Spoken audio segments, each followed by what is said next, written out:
Mother Ostankya, or Mama Stankia, is the final new lord coming with Shadows of Change, and she of course has her own set of mechanics. So let's dive straight in to find out how to use hexes and the Witch's Hut to make friends and influence people.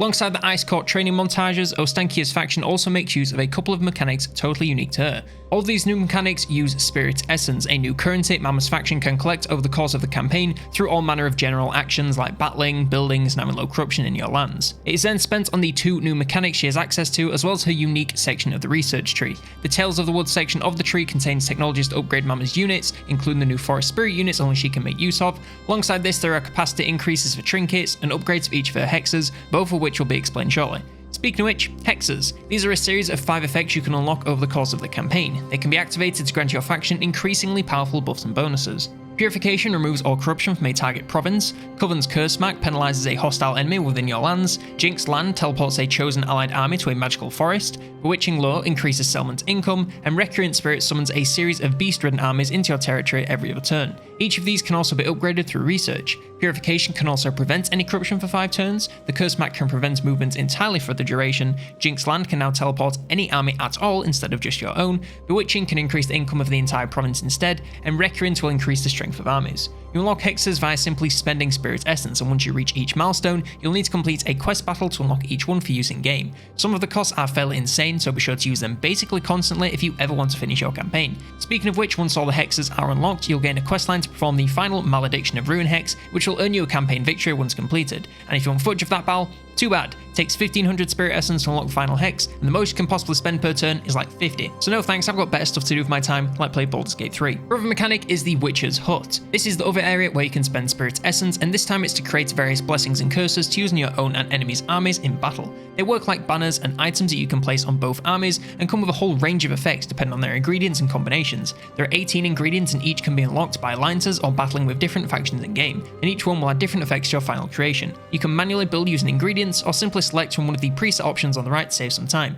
Some of these can be super strong and change the outcome of your battles, so they're definitely worth using, and of course, you need to spend essence anyway, so you may as well do it here every single turn. You can use each ingredient once per turn, so be sure to spam every single time that you can. Yes, it's repetitive, but hey, that's how it works. And lastly, she of course has faction and lord effects. For her faction effects, she gains more reserve capacity in all armies for every resource producing building, which is pretty neat and allows spellcasting packed armies. Global recruitment I never use, so I could care less, and the buffs for spiders and all armies battling corruption are pretty nice when you're forced to do copious amounts of both. As for lord effects, extra range of spells is pretty rad alongside the extra reserve capacity. Reducing enemy wins is another great bonus, but how many times are you surviving in the same region as enemies? Magical attacks for the whole army is great versus all that chaos, and less miscast chance for hags is basically a nothing burger, but we'll take it. And now we get to my favourite section, expansion. When I first saw Yuan's starting position in Immortal Empires, I really thought that he'd be the worst lord starting position in this faction, and that it couldn't get much worse. Wow. How wrong I was. In Realms, Mama starts her campaign in Dolgenir Forests in the Chaos Wastes. She will spend her entire campaign here unless she wants to perform a drastic relocation, and unlike Boris, she has no help with the poor climate conditions, so good luck doing basically anything. The area is chock full of enemies of all kinds, and you quickly be drowning in wars, slowing you down significantly.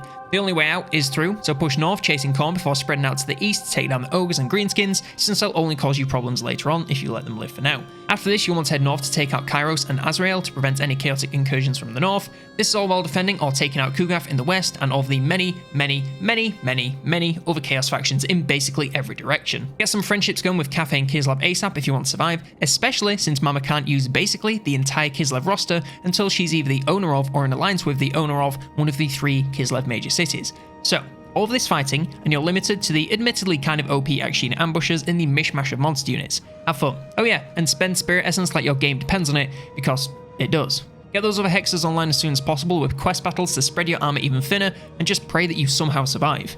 Over in IE, it's somehow kind of better, but makes quite possibly the least sense out of any starting position since Nakai was in Albion. She starts in Bleakhold's Fortress in the ass end of Nagaroth. Why? Because she didn't like that the Dark Elves were being mean, so decided to ship herself over there to stop them. Best part is, her faction is called Daughters of the Forest. In Realms, she starts in Magical Forest, and she has climate preferences for forests. Bleakhold's Fortress is frozen.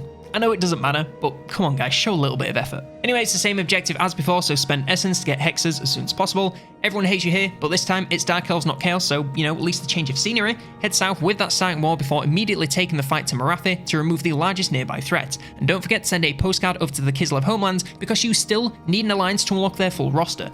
Honestly, you can go where you want. As long as it allows you to earn and spend essence, it really does not matter. As long as you do that and complete the final hex, you'll get the victory in a very, very long time.